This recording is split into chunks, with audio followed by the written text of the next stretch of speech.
pourquoi ce n'est pas le bon moment pour investir dans l'immobilier en 2023. Tout d'abord, l'immobilier est un marché en bulle. Vous avez ici à l'écran le graphique en baissant des prix de l'immobilier depuis l'après-guerre qui n'a fait qu'augmenter depuis des décennies et des décennies. Vous voyez quelques rares corrections, notamment après la crise des subprimes en 2008, mais ensuite, les prix se sont soit stabilisés, soit ont poursuivi leur augmentation. On a même eu une augmentation énorme lors de la crise Covid, puisque les gens restaient enfermés chez eux, donc on donnait plus de valeur encore au logement. Mais à mon sens, cette accélération de fin de courbe là a été complètement décorrélée de la réalité, et surtout, elle a été suivie d'une crise en Ukraine qui a eu pour conséquence, et ça on va le voir dans la suite de la vidéo, un impact énorme sur l'inflation, et ça va tout changer. Aussi, un dernier point par rapport à ces prix d'immobilier, j'attire votre attention sur le fait que l'immobilier appartient au triptyque de l'humanité, et c'est très sensible, notamment pour les politiques, puisque si les gens ne peuvent plus se loger, ça pose un vrai problème pour la société et un vrai problème politique avec des risques de révolte, comme on peut le voir, de manifestations, notamment en France. Donc à mon sens, les politiques auront aussi vraiment tout intérêt à faire infléchir ces prix de telle sorte à ce que tout le monde puisse décemment accéder à un logement. Petit rappel pour comprendre toute l'analyse qui est faite ici sur la démonstration de pourquoi les prix, à mon sens, vont diminuer dans l'immobilier ces prochaines années, c'est qu'un actif est déterminé et estimé par une demande au numérateur sur une offre au dénominateur. Voilà. Comme vous le savez, plus quelque chose est rare, plus il est cher, et plus les gens veulent quelque chose, plus la demande est forte, plus il est cher également. Et son corollaire, l'inverse, est vrai également. Lorsqu'on regarde tout ça, tout ce qui va faire baisser la demande ou augmenter l'offre va avoir une conséquence finalement de faire descendre le prix de l'actif, le prix de l'immobilier. Premièrement, l'accession au crédit est de plus en plus difficile. Vous avez ici à l'écran la variation des taux d'intérêt depuis 2003. Alors, globalement, lorsqu'on prend du recul, les taux aujourd'hui ne sont pas si élevés que ça. On est en deçà encore des 3% de taux d'intérêt, contre eux en 2008, 5%. Vous voyez, donc historiquement, les taux ne sont pas si hauts que ça. C'est pas ça le problème. Le problème, c'est que dans ce contexte économique tendu, les banques hésitent, sont frileuses. Et même des dossiers qui sont très bons vont avoir énormément de mal finalement à passer auprès de la banque. On a vu, il y a eu des lois qui sont passées comme les 33% carrément d'endettement, c'est passé dans la loi. On ne peut pas, une banque ne peut pas prêter, alors à part quelques rares exceptions, mais à un couple ou à un foyer qui a plus de 33% d'endettement. On ne peut pas dépasser cette condition. Donc voilà, rigidité des banques là-dessus en ce contexte économique. Donc de fait, moins de demandes, puisque moins de personnes avec un crédit pouvant acheter de l'immobilier. C'est-à-dire que si les banques ne prêtent plus, seuls ceux qui ont l'argent nécessaire pour acheter ces biens en cash pourront être demandeurs. Donc ça limite grandement le nombre de personnes potentielles. Ensuite, l'inflation. Alors l'inflation, bien sûr, va faire augmenter les taux d'intérêt, mais va aussi également faire augmenter finalement tous ces supports rémunérateurs comme le livret A. On le voit, les livrets A qui vont rapprocher les 3%, on a certains livrets qui avoisinent les 6%. Donc pourquoi un investisseur qui a cet argent pour acheter de l'immobilier cash va aller le mettre dans un tel contexte alors qu'il va pouvoir avoir des supports rémunérateurs, encore plus rémunérateurs, plus rentables que l'immobilier, sans risque et sans gestion? Ça, c'est la question que je vous pose. Moi, personnellement, j'y réponds assez facilement. Je n'investirai pas dans l'immobilier actuellement, alors que j'ai d'autres options beaucoup plus sécurisées et surtout qui restent liquides. Je peux récupérer mon argent en cas de problème. Bon, c'est plus sexy dans ce contexte, on va dire, actuel. Ensuite, concernant les politiques, on en a parlé, on a cette fameuse loi énergétique qui vise à éradiquer de la carte, finalement, tous ces logements énergivores qui consomment, qui font que les locataires, notamment, ou ceux qui habitent dans ces logements, dépensent énormément en énergie, financièrement, mais aussi beaucoup d'énergie, finalement, est gâchée à travers ces logements. Donc, dans le cadre de la loi énergétique, le gouvernement a notamment mis en place cette timeline qui permet d'interdire à la mise en location les logements qui seraient trop énergivores, avec comme ça un programme dégressif au fur et à mesure. Donc au début c'est les G+, ensuite les G, et puis ensuite on descend comme ça en interdisant les propriétaires de ces biens au fur et à mesure de mettre leur appartement en location. Alors, le problème auquel est confrontés les propriétaires, c'est qu'ils sont poussés par l'État à faire des travaux, mais les prix des travaux explosent.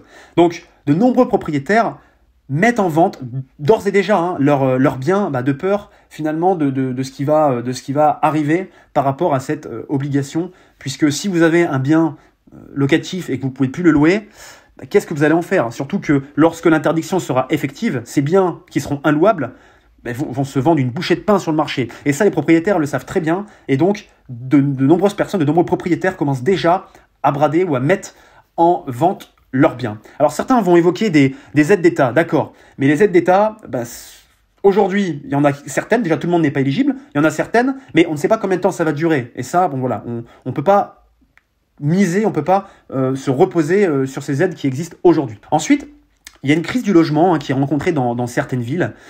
Et pour y remédier, l'État a demandé, là, en juin 2023, si je ne dis pas de bêtises, pour les propriétaires de résidences secondaires ou de résidences locatives, de déclarer, de porter à la connaissance du fisc le nombre de résidences détenues par foyer.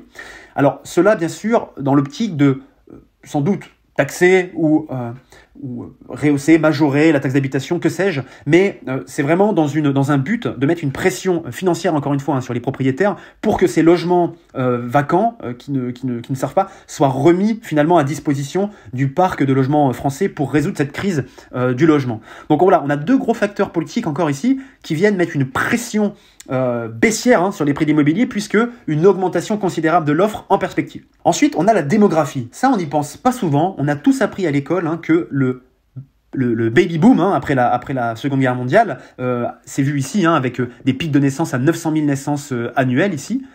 Mais l'espérance de vie moyenne d'un Français étant de 80 ans, en étant un petit peu généreux, on arrive quand même globalement au début de la fin, si on peut parler comme ça, de ce baby boom et de ce papy boom.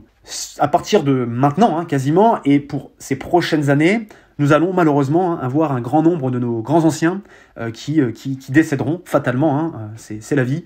Et ces personnes qui avaient accès à de l'immobilier très peu cher, comme vous l'avez vu sur le graphique à l'époque, sont en proportion sont en proportion majoritairement détentrices finalement du patrimoine immobilier français. Donc, de nombreuses successions dans le domaine de l'immobilier à venir dans ces prochaines années, puisque les 30 Glorieuses, ça a quand même duré 30 ans, donc là, on rentre dans le début. Alors, les 5 prochaines années, à mon sens, vont vraiment être fortes en termes de pression baissière. Ensuite, on a des petites oscillations, mais globalement, les 30 prochaines années vont se voir avec une pression démographique assez importante vers la baisse. On sera globalement, quand on compare au taux d'aujourd'hui, on est aux alentours de 700 000 naissances aujourd'hui annuelles, 730, mais on est en tendance baissière, on va dire 700 000, contre 900 000 au début du baby-boom, donc on est à moins 200 000 finalement personnes par an en France sur les prochaines années, sachant que certes, il y aura une immigration qui compensera, mais c'est pas la même population, notamment en termes de détention de patrimoine immobilier français.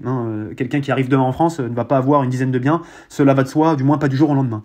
Donc, forte pression démographique, à mon sens, puisque, encore une fois, une augmentation de l'offre considérable via les successions.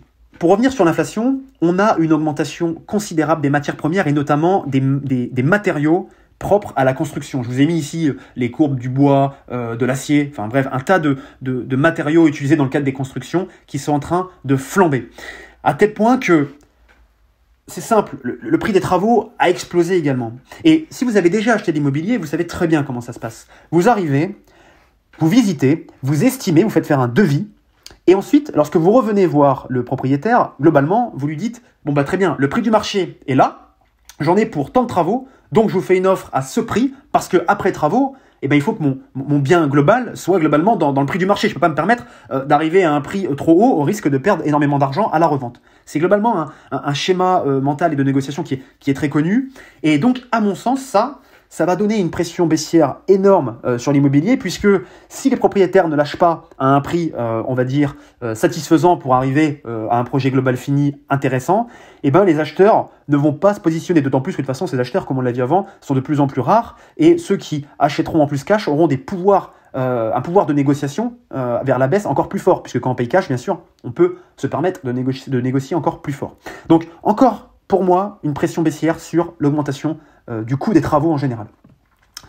Alors, j'aime pas être alarmiste, donc j'ai voulu vraiment, je me suis forcé à nuancer en essayant de trouver des facteurs haussiers. Donc des facteurs haussiers, je vous le rappelle, pour les prix de l'immobilier, ça voudrait dire soit une hausse de la demande, soit une baisse de l'offre. Alors, J'ai cherché, vraiment, si vous en trouvez d'autres, mettez en commentaire, ça m'intéresse énormément parce que je suis moi-même un investisseur immobilier et j'ai pas mal de biens immobiliers, donc ça m'embête de voir, bien sûr, la valeur intrinsèque de mon patrimoine diminuer, mais je ne vois pas comment il peut en être autrement dans ces prochaines années. Donc mettez en commentaire si vous voyez d'autres points. Moi, ce que j'ai pu relever, pour la hausse de la demande, bon, l'immobilier est une valeur refuge. On est dans un contexte inflationniste, donc potentiellement, on peut se dire que bon, les gens vont se réfugier dans l'immobilier. Le problème que j'y vois, c'est que l'immobilier, ce n'est pas comme de l'or. L'immobilier n'est pas décorrélé de ce qui est en train de se passer, et notamment de l'explosion des matières premières. Donc, je pense que ça va être compliqué pour cette valeur refuge de rester parfaitement constante et stoïque par rapport à ce qui est en train de se passer dans les matières premières et dans les coûts de la construction. Donc, ça, à voir dans quelle manière ça peut fonctionner. Ensuite, oui, je vois un scénario d'une explosion, d'une augmentation de la demande si il y a une correction intéressante. C'est-à-dire que tous les investisseurs, bien sûr, si des opportunités se présentent parce que des diminutions drastiques du prix de l'immobilier, bien sûr, des demandeurs vont arriver sur le marché. Mais cette situation d'augmentation de la hausse de la demande, malheureusement, se fait au détriment d'une baisse de l'immobilier au préalable. Donc, on n'est pas encore vraiment sur un facteur haussier, puisqu'il fait suite à une baisse forte. Ensuite, l'offre. Qu'est-ce qui pourrait faire baisser l'offre? Alors, le coût de la construction étant important, on l'a bien vu, il y a quasiment plus de programmes dans le neuf qui sont en train d'être lancés. Alors, ceux qui ont déjà été lancés, bien sûr, il faut les terminer, mais il y a une crise un peu dans l'immobilier, dans le neuf, parce que avec les coûts de construction actuels, quelqu'un qui lancerait un projet maintenant arriverait à un prix final qui serait tellement haut par rapport au prix du marché qu'il resterait avec le bien sur les bras, quoi. Il pourrait pas le vendre. Donc oui, il y aura une baisse du coup de proposition de logements neufs, ça c'est un fait, malgré les dispositifs Pinel, etc. Je ne pense pas que ça... Voilà, on va pas pouvoir de toute façon continuer un rythme aussi effréné qu'on avait pu lancer depuis une décennie maintenant quasiment. Donc il y aura beaucoup moins d'offres sur le marché dans le neuf, c'est sûr. Mais quand on prend du recul, encore une fois, la majorité des transactions, on a plus d'1 million de transactions annuelles sur les dernières années, on a une grande majorité de biens dans l'ancien dans ces transactions. Donc c'est pas ça, si vous voulez, je pense, qui va venir compenser tout contrebalancer la partie offre qui va être à la hausse. En conclusion, pour moi, on a énormément de facteurs baissiers sur l'immobilier et quelques, je les ai cités pour nuancer, facteurs haussiers. Il est très fort probable que les prix de l'immobilier dans les prochaines années descendent. Alors, est-ce que ça va être moins 20, moins 30, moins 40%? J'en sais rien, je ne sais pas, si vous voulez, l'ordre de grandeur de cette correction et de cette baisse qui va avoir lieu sans doute. Mais très probable une baisse de l'immobilier. Cependant, l'immobilier, vous le savez, c'est the place to be, c'est l'endroit où il faut être. C'est le premier budget des Français, l'immobilier. Comme pour se loger, les gens consentent une majorité finalement de leur budget à ça. Donc c'est un domaine où il y a de l'argent. Et c'est la raison pour laquelle il est très intéressant de s'inscrire dans ce domaine. Dans l'immobilier, on peut faire de l'argent. Parallèlement, on a une explosion des réservations en location courte durée, notamment. Ça ne vous a pas échappé. Airbnb, Booking deviennent de plus en plus connus. Il est de plus en plus courant et le nombre de réservations sur ces plateformes a explosé. Donc, ce que je vois poindre, moi, dans l'immobilier, une bonne combinaison, un effet qui se coule quelque part, c'est d'exploiter dans l'immobilier des biens en location courte durée. Ça, je pense qu'aujourd'hui, c'est quand même un très bon filon dans l'immobilier compte tenu de la situation globale. Voilà, la LCD, qui je le rappelle, est l'activité permettant le meilleur des deux mondes et surtout le meilleur rendement dans l'immobilier. Alors, en conclusion, ce n'est pas le bon moment pour investir dans l'immobilier, mais cela reste un domaine incontournable. On a vu qu'on a un nombre important de facteurs qui impliquent une pression baissière, quelques-uns qui impliquent une pression haussière, mais qui ne pourront pas compenser. Donc on a une forte probabilité de baisse des prix de l'immobilier dans les prochaines années, une explosion de la location courte durée, qui est le mode le plus rentable dans l'immobilier, et enfin, si vous combinez ces deux points ensemble, cela vous permettra de vous constituer bien sûr un dossier solide en faisant pas mal de cash et skin, de pouvoir épargner, économiser pour pouvoir être là lorsque les opportunités de la correction des prix de l'immobilier se présenteront, pour pouvoir investir dans l'immobilier.